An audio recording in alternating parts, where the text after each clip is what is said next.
Hello everyone, स्वागत करते हैं आपका फिर से हमारे इस नए सेशन में। आज के इस लेक्चर में हम लोग कंटिन्यू करेंगे साइंस का पार्ट 11। इससे पहले साइंस का 10 पार्ट तक हम लोग डिस्कस कर चुके हैं। अगर आप वो पार्ट नहीं देखे हैं तो आप हमारे प्लेलिस्ट में जाकर देख सकते हैं। ओके, सो शुरू करते हैं। आज का पहला क्वेश्चन है कि अवतल लेंस जो प्रतिबिंब बनाता है वो किस आधार पर बनता है। तो आपका ऑप्शन हो जाएगा option B is the right answer. ये आपका सही हो जाएगा, आभासी और सीधा। ठीक है। अच्छा, अवतल लेंस क्या होता है अभी पिछले पार्ट में हम लोग डिस्कस कर चुके हैं। आगे देख लेते हैं। देखिए, अवतल लेंस क्या होता है और उत्तल लेंस। लेंस दो प्रकार के होते हैं, एक होता है अवतल लेंस और एक होता है उत्तल लेंस। ठीक है। अवतल लेंस को कॉनकेव लेंस बोलते हैं और उत्तल लेंस को कॉन्वेक्स लेंस बोलते हैं। ठीक है। हम बात करेंगे सबसे पहले अवतल लेंस में। तो जैसा कि आपको पता होगा, अवतल लेंस बीच में पतला और किनारों पर मोटा। ठीक है।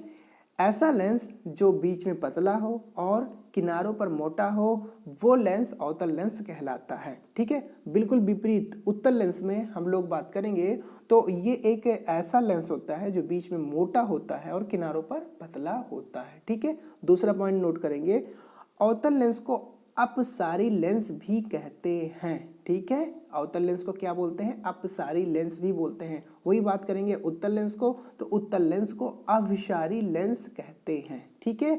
तीसरी पॉइंट हम बात करेंगे, जो फोकस की क्षमता होती है वो हमेशा अवतल लेंस में क्या होती है? निगेटिव होती है। ठीक है। हमेशा ऋणात्मक होती है। वही बात करेंगे उत्तल लेंस में, तो उत्तल लेंस में जो फोकस की क्षमता होती है हमेशा पॉजिटिव होती है, हमेशा धनात्मक होती है। ओके।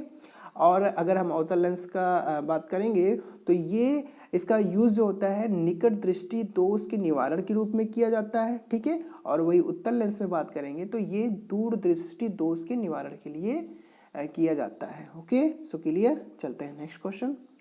एक आदमी 10 मीटर से आगे स्पष्ट रूप से नहीं देख सकता, वह जिस बीमारी से पीड़ित है। ठीक है।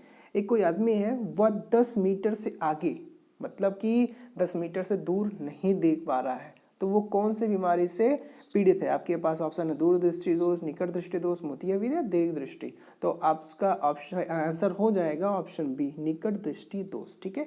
निकट दृष्टि दोष में होता क्या है? तो निकट दृष्टि दोष में निकट की जो वस्तुएं होती हैं वो साफ साफ दिखाई पड़ती है, जबकि दूर की वस्तुएं साफ नहीं दिखाती हैं। ठीक है, साफ नहीं दिखाई पड़ती हैं। निकट दृष्टि दोष में क्या होता है? निकट की वस्तुएं साफ दिखाई पड़ेगी, स्पष्ट दिखाई पड़ेगी, बट दूर की वस्तुएं स्पष्ट नहीं दिखाई पड़ती। तो जैसा कि क्वेश्चन में बोला है 10 मीटर से आगे मतलब 10 मीटर से दूर की वस्तुएं नहीं दिखाई पड़ रही हैं, तो कौन सा बीमारी है? उसको निकट दृष्टि दोष का है। ठीक है। अच्छा, निकट दृष्टि दोष हो जाए तो उसके निवारण के लिए कौन सा लेंस का प्रयोग करते हैं? अवतल लेंस का प्रयोग करते हैं। ठीक है। अगर दूर दृष्टि दोष होता, ठीक है, अगर दूर दृष्टि दोष होता तो उसमें दूर की वस्तुएं तो दिखाई पड़ती बट निकट की वस्तुएं नहीं दिखाई पड़ती। और दूर दृष्टि दोष के निवारण के लिए कौन सा लेंस का यूज करते? उत्तल लेंस का यूज करते। Okay, clear. नेक्स्ट क्वेश्चन, निम्न में से कौन सुमेलित नहीं है? एनिमोमीटर वायु की चाल, अमीटर विद्युत धारा, टैक्योमीटर दाबांतर, पायरोमीटर उच्चताप। ठीक है। तो आपका ये फर्स्ट सम्मिलित है, ये भी सम्मिलित है, ये भी सम्मिलित है। आपका ऑप्शन सी जो है ये सम्मिलित नहीं है। ठीक है। इसलिए आपका option C is the right answer हो जाएगा। ये जो टैक्योमीटर होता है, टैक्योमीटर वायुयानों तथा मोटर नाव की गति को मापा जाता है। ठीक है। टैक्योमीटर जो होता है इंस्ट्रूमेंट, ये कैसा इंस्ट्रूमेंट है? वो वायुयानों तथा मोटर नाव की गति को मापता है। ठीक है। और ये जो दाबांतर है, दाबांतर बोले तो दाब का मापन, तो आपको जैसा पता है दाब का मापन किससे किया जाता है? बैरोमीटर से किया जाता है। ठीक है। सो ये आपका दोनों जो है ये सम्मिलित नहीं है, बाकी और जो ऑप्शन थे तीनों वो सम्मिलित थे। ठीक है। Okay, clear. नेक्स्ट क्वेश्चन, तेल का एक बैरल निम्नलिखित में से लगभग कितना होता है? आपका आंसर हो जाएगा option B is the right answer. ठीक है। एक बैरल बराबर 159 लीटर के। ठीक है। अच्छा, ये बैरल कब बोलते हैं? तो जो पेट्रोलियम होता है, ठीक है, पेट्रोल जो होता है, पेट्रोलियम जो खरीदा व बेचा जाता है वो बैरल में ही खरीदा व बेचा जाता है। ठीक है। वो लोग लीटर में बात नहीं करते, वो लोग बैरल में बात करते हैं। तो एक बैरल कितने लगभग होता है? 159 लीटर के लगभग होता है, ठीक है। बैरल कब बोला जाता है? जो पेट्रोलियम जो खरीदते व बेचते हैं ना, वो अपने भाषा में बैरल का यूज करते हैं। Okay, clear. नेक्स्ट क्वेश्चन, निम्नलिखित में से किसने न्यूटन से पूर्व ही बता दिया था कि सभी वस्तुएं पृथ्वी की ओर आकर्षित करती हैं? सो आपका आंसर हो जाएगा option D is the right answer, ठीक है। ब्रह्मगुप्त जी ने न्यूटन से पहले ही बता दिया था कि पृथ्वी सभी चीजों को अपनी ओर आकर्षित करती है, ठीक है। ध्यान दीजिएगा, न्यूटन से पहले ही इन्होंने बता दिया था। किसने? ब्रह्मगुप्त जी ने। बट इन्होंने क्या मान नहीं बताया था, ठीक है। परंतु ब्रह्मगुप्त जी ने मान नहीं बताया था, ठीक है। सो आपका ऑप्शन हो जाएगा option D is the right answer, clear. Next, यदि पृथ्वी का गुरुत्वाकर्षण बल अचानक लुप्त हो जाता है तो निम्न में से कौन सा परिणाम सही होगा? देखिए, ऐसा क्वेश्चन पहले भी डिस्कस कर चुके हैं कि आपका जो मास होता है, द्रव्यमान, ठीक है, वो हमेशा सेम रहेगा, कहीं भी रहेगा, वो आपका क्या रहता है? सेम रहता है। बट अगर हम बात करेंगे वेट का, ठीक है, भार का, तो वो बदलता रहता है। वो किस पे डिपेंड करता है? आपके गुरुत्वाकर्षण बल पर, ठीक है। तो भार जो होता है W इक्वल होता है M और Z, ठीक है। अगर Z का मान हम लोग 0 कर देंगे, सो आपका जो वेट हो जाएगा क्या हो जाएगा? 0 हो जाएगा, शून्य हो जाएगा। सो आपका जो है वस्तु का भार शून्य हो जाएगा, परंतु द्रव्यमान वही रहेगा। Option A is the right answer, ठीक है। वस्तु का भार शून्य हो जाएगा, परंतु द्रव्यमान वही रहेगा। Okay, clear. नेक्स्ट क्वेश्चन, एक अवतल लेंस की शक्ति -2 डायोप्टर है, उसकी फोकस दूरी क्या होगी? ठीक है, आपको क्वेश्चन में दिया गया है कि आपका जो डायोप्टर है मतलब कि पावर, ठीक है, पावर है -2 डायोप्टर, ये आपका लेंस की शक्ति दिया गया है और आपसे पूछा है फोकस दूरी क्या होगा। ओके, सो हम लोग जैसा कि आपको पता होगा फार्मूला क्या होता है, पावर इक्वल 1 फोकस दूरी 1/f, ठीक है। सो पावर का यहाँ मान दिया गया था -2 इक्वल 1/f, f का मान ज्ञात करेंगे तो ये हो जाएगा 1/-2, ठीक है।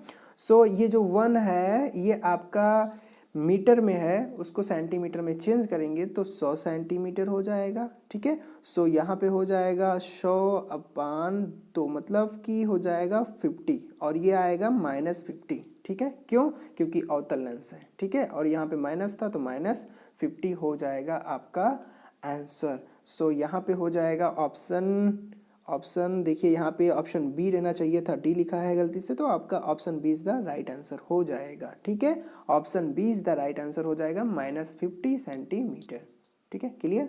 नेक्स्ट क्वेश्चन, निम्न में तरंग दैर्ध्य सबसे ज्यादा है, अल्फा, बीटा, गामा या इनमें से? देखिए ये आपका ऑप्शन जो है चौथा, इनमें से कोई नहीं, ठीक है। सो देखिए तरंग दैर्ध्य निम्नलिखित में बताना है सबसे ज़्यादा किसका है, अल्फा का है, बीटा का है, गामा का है। तो देखिए सबसे ज़्यादा तरंग दैर्ध्य होता है अल्फा का, option is the right answer हो जाएगा, ठीक है। समझिए, जिसका वेधन क्षमता सबसे कम होगा उसका तरंग दैर्ध्य सबसे ज़्यादा होता है, ठीक है। तो अल्फा का जो वेधन क्षमता है वो सबसे कम होता है, और हम बात करेंगे वेधन क्षमता सबसे ज़्यादा किसका होता है, तो गामा किरणों का होता है, ठीक है। और गामा किरणों का तरंग दैर्ध्य सबसे कम होता है, ठीक है, क्लियर। चलते हैं नेक्स्ट क्वेश्चन, 100 वाट वाले शक्ति वाले हीटर द्वारा 2 मिनट में उत्पादित ऊष्मा होगी, ठीक है। 100 वाट का कोई हीटर है, वो 2 मिनट में उत्पादित ऊष्मा क्या होगा उसका? मतलब पावर दिया गया है आपको 100 वाट और आपको समय दिया गया है 2 मिनट। इसको पहले हम चेंज करेंगे सेकंड में तो हो जाएगा आपका 120 सेकंड, ठीक है। और आपसे पूछा है कि हीट ऊष्मा क्या होगी, ठीक है। सो आप लोग अगर सॉल्व करेंगे, जैसा कि हीट इक्वल क्या होता है, I²RT के इक्वल होता है, ठीक है। और I²R को क्या बोलते हैं हम लोग, पावर बोलते हैं। तो H equal power multiply T, ठीक है। पावर का मान दिया गया है, पावर का मान है 100 और समय आपका 120 सेकंड है। देन यहाँ पे सॉल्व करेंगे तो हो जाएगा आपका 1200 जूल, ठीक है। आंसर आ जाएगा 1200 जूल, यही आपका राइट आंसर हो जाएगा। ऑप्शन की बात करेंगे तो option B is the right answer हो जाएगा, क्लियर। चलते हैं नेक्स्ट क्वेश्चन, एक लैंप को जब 60 वोल्टेज स्रोत से जोड़ा जाता है तब वह 5 एम्पियर की धारा लेता है, लैंप का प्रतिरोध क्या है। ठीक है, आपको दिया गया है वोल्ट कितना है, 60 वोल्टेज का है, और आपको धारा कितना दिया है, 5 एम्पियर।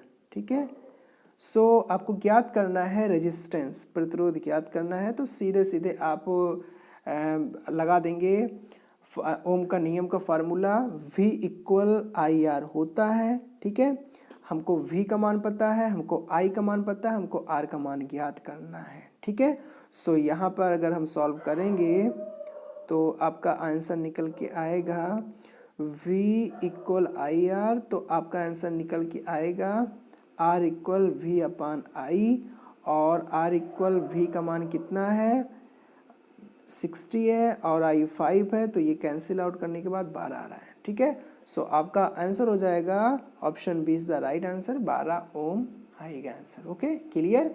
सो ये थे कुछ इंपॉर्टेंट क्वेश्चन आज के इस लेक्चर में। उम्मीद करते हैं आपको बहुत अच्छा लगा होगा। मिलते हैं नेक्स्ट सेशन में, तब तक के लिए bye bye, take care and thank you.